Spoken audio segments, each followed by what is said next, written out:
Ndugu zangu Waislamu, kuna mchezo unafanyika kwa baadhi ya Waislamu wa kutoa thamani ya mchele au kutoa thamani ya unga kwamba ni zakatul fitri. Hapana, maulama wanakataza jambo hilo. Maadamu mtume ametaja sa'an min tamrin au sa'an min sha'ir, ni lazima kutoa chakula. Pesa sio chakula, ndugu zangu Waislamu. Idhan mchezo huo unafanyika kwa baadhi ya watu, wanatanguliza akili zao kuliko hadithi ya mtume sallallahu alaihi wasallam.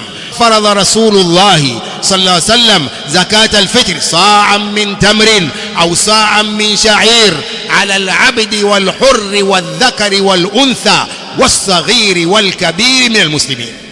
Sa' pishi ya tende au pishi ya sha'ir. Mtume anajua kama kuna pesa. Mbona hakutaja dirham, hakutaja dinar, lakini kataja sa'an min tamrin, sa'an min sha'ir. Kwa mtu asifanye mchezo huo akabadilisha, badala ya chakula akatoa pesa, badala ya chakula akatoa maziwa, badala ya chakula akatoa mafuta. La, hata ukitoa lita 20 bado zakatul fitri hujatoa, ndugu zangu Waislamu.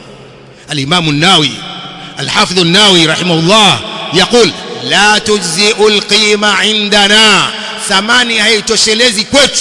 Kwa mtu anatakiwa atoe chakula, sio thamani.